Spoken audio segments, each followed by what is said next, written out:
हरिश्चंद्र आगे त्रिशंकु सदैह स्वर्ग जाने के लिए इन्होंने कहा। गुरुजी ने कहा आज तक सदैह कोई नहीं गया। विश्वामित्र ने कहा हम भेजेंगे। इन्होंने भेज दिया सदैह स्वर्ग।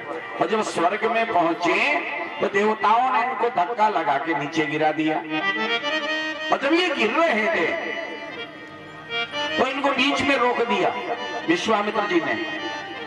बोले यही स्वर्ग बसा देंगे। उल्टे लटक गए, मुंह से जो लार निकलती एक नदी बन गई कर्मनाशा नाम की। आज उल्टे लटके हुए ऐसे ये त्रिशंकु नाम के राजा हुए। इन्हीं के हुए हरिश्चंद्र, और हरिश्चंद्र के बाद रोहित नाम का हुआ। देखिए इनके विषय में आया कि हरिश्चंद्र के भी कोई पुत्र नहीं था। वरुण देव से कहा था कि हमारे जो पुत्र हो जाए तो आपको प्रसन्न करने के लिए बलि चढ़ाएंगे। समय आने पर बेटा का जन्म हुआ। वरुण देव ने कहा तुमने बलि चढ़ाने के लिए बोला था, बलि चढ़ाओ। बोले आए महाराज जी थोड़ा बड़ा हो जाए फिर चढ़ा देंगे। हुआ क्या, बहुत दिन हो गए। रोहित को पता हुआ कि हमारा बलि देना चाहते पिताजी, दे चला गया। बलि नहीं दे पाए। हरिश्चंद्र को एक रोग हो गया, महोदर रोग। तब गुरु जी ने वरुण देव को प्रसन्न किया। उन्होंने कहा किसी की बलि दे दे।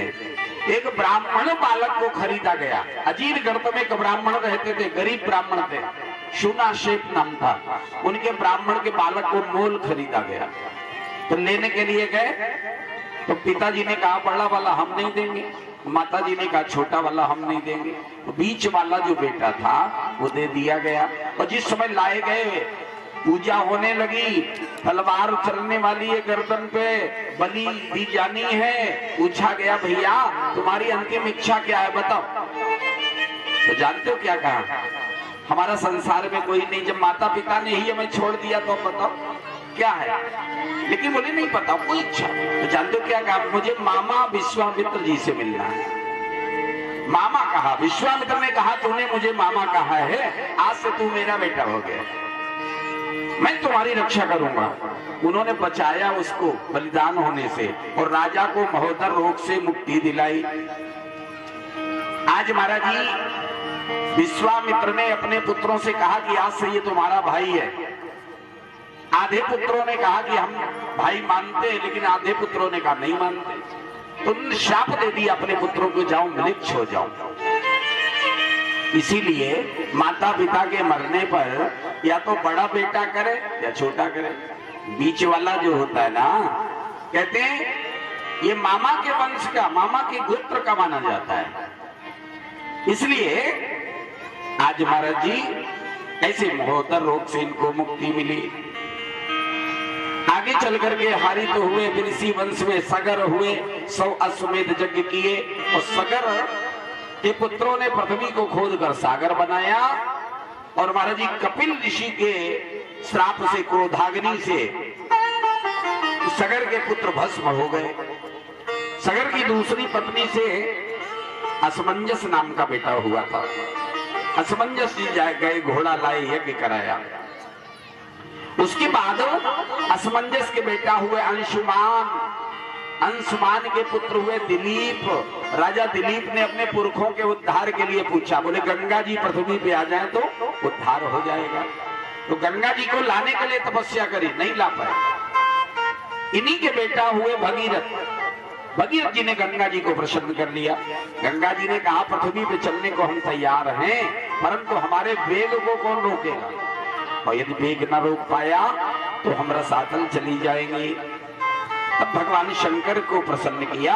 ब्रह्मा जी के कमंडल से गंगा जी चली, हर हर करती हुई शंकर की जटाओं में घूम रही है। और जिस समय मार्ग नहीं मिल रहा था, भगीरथ ने प्रार्थना करी तो गंगा जी को एक धारा पृथ्वी पे उतारी। आगे आगे भगीरथ जी का रथ, पीछे पीछे गंगा जी। ऐसे यही गंगा हरिद्वार से होती हुई गोमुख से चली गंगा और सीधे हरिद्वार, और हरिद्वार से आपके फरुखाबाद, कानपुर होती हुई प्रयाग, काशी, सीधे सागर में मिल गई। और महाराज जी सारे पुरखों का उद्धार हो गया। उस स्थान का नाम पड़ गया गंगा सागर। सारे तीर्थ बार बार गंगा सागर एक बार सबका उद्धार हो गया। तब से ये गंगा जी आ गई, इनका नाम पड़ गया भागीरथी। क्या नाम है? भागीरथी, भगीरथ लाए।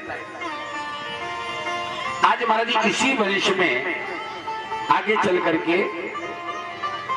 दशरथ जी हुए। खटवांग के बाद दीर्घ बाहु के पुत्र रघु, और रघु के पुत्र अज, और अज के पुत्र दशरथ। और दशरथ जी के 3 रानियां, कौशल्या, कैकेयी, सुमित्रा।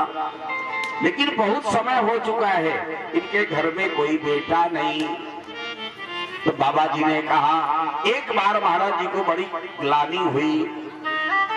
एक बार भूपति मन माही, एक बार भूपति मन माही, एक बार भूपति मन माही, एक बार भूपति मन माही। है गलानि मोरे सुत नाहि,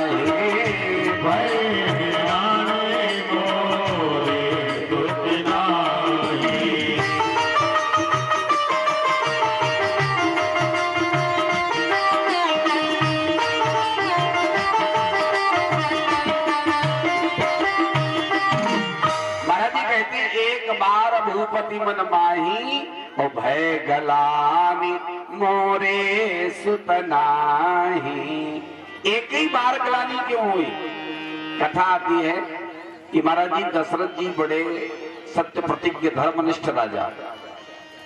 एक बार ये गए युद्ध में, देवासुर संग्राम में।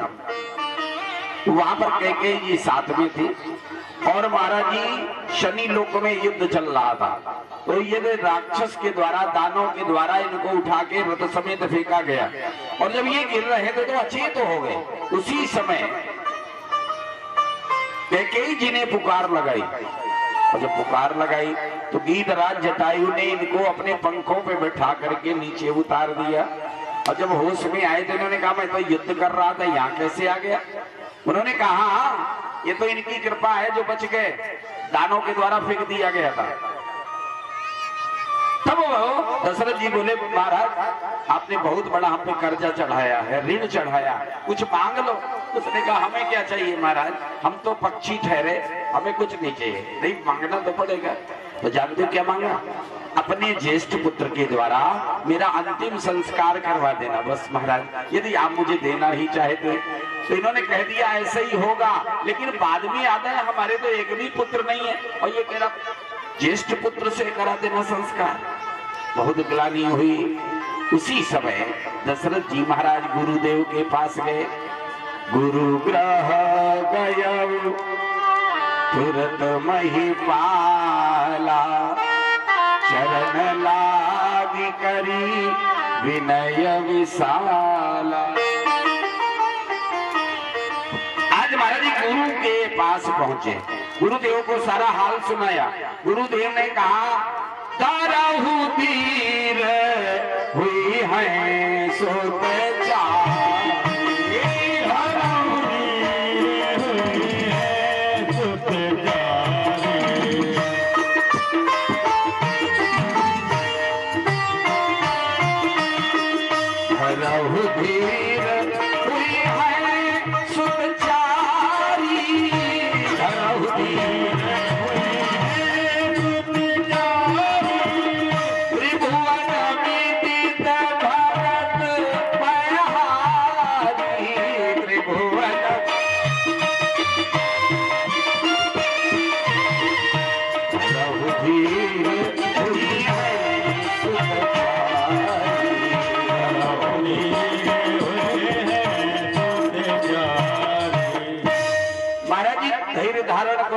एक नहीं 4 बेटा होंगे।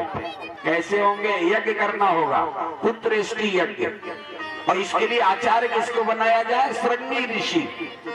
ये श्रृंगी ऋषि जानते हो, ये विभांडक मुनि के पुत्र थे, और इनका जन्म हुआ था वन में, हिरणी से ये इनका जन्म हुआ था। बड़ी तपस्या करी थी, गांव नहीं देखा, नगर नहीं देखा, पेड़ की छाल चाट के तपस्या करते थे। ऐसे महान तपस्वी श्रृंगी ऋषि को बुलाया। श्रृंगी जी महाराज आ गए और यज्ञ हुआ। श्रृंगी ऋषि वशिष्ठ बुलावा, पुत्र काम शुभ यज्ञ करावा। यज्ञ हुआ, आहुति पड़ी, अग्निदेव प्रसन्न हो गए और खीर का प्रसाद लेकर के उन्होंने दिया। महाराज जी आज वो खीर का प्रसाद बांटा गया। अरे पंखा लगा दे यहाँ सामने, कुछ हवा ही जाए। कहाँ सब गर्मी में ऐसे ऐसे करें। जय सिया राम, जय जय सिया राम, जय सिया राम, जय सिया राम।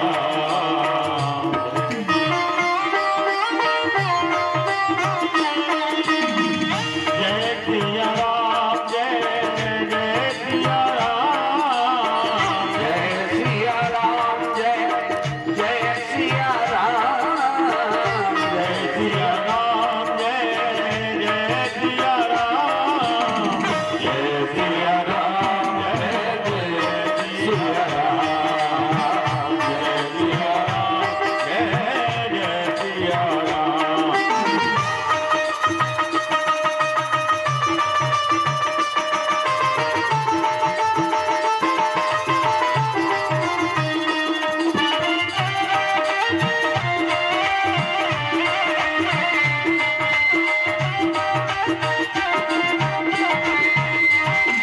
अवध बिहारी सीताराम,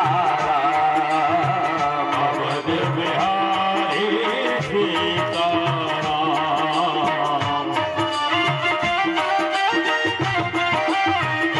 ओ कौशल्या के प्यारे राम, कौशल्या के प्यारे राम। दशरथ राम दुलारे राम, दशरथ राम दुलारे राम।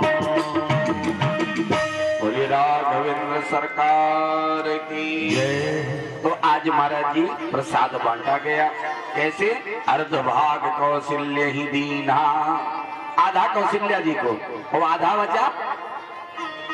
उसके दो भाग किए, एक कैकेयी जी को, एक सुमित्रा जी को दिया गया।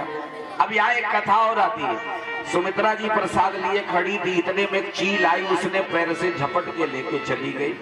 अब ये बहुत परेशान। उसी समय कैकेयी जी ने अपने से आधा और कौशल्या जी ने अपने से आधा। कौशल्या कैकेयी हाथ धरी, दीन सुमित्र ही मन प्रसन्न करी। प्रसन्न मन से दोनों ने दिया, इसीलिए दो बेटा हो गए थे। और वो चील लेके गई, वो कहाँ गया?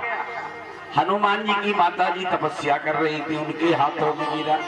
गुरु जी से कहा, गुरु जी बोले प्रसाद है, तुम भी इसको ग्रहण करो। वो माता ने ग्रहण किया, उसी से हनुमान जी महाराज प्रकट हुए। इसीलिए राम जी ने हर जगह हनुमान जी को अपना सगा भाई कहा। तुम मम प्रिय भरत ही सम भाई, भरत के समान तुम मेरे भाई हो, हर जगह कहा। आज महाराज जी समय आ गया पावन काल। देखिए चैत का महीना, शुक्ल पक्ष अभिजित मुहूर्त, नवमी तिथि, सूर्य देव मध्य भाग में चमक रहे हैं।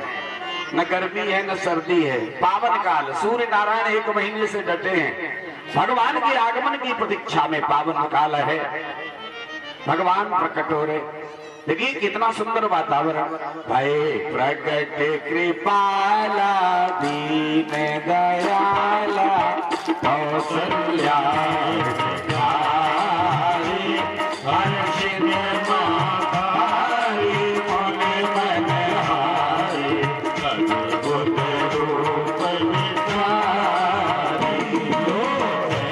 अभिरामा गणो गण श्यामा, निज आयुध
प्रिय सीता यह तुम परम अनुपमा तुझे भजन सुनाना रोदन खाना कोई बालक सुरभूपा ये चरित दिखावै हरि पद पावै तेरा परे भवभूपा विप्रनयन सुर संकेत दीन मनुष्य अवतार निज ज्ञान वितरण माया गुण गोपाल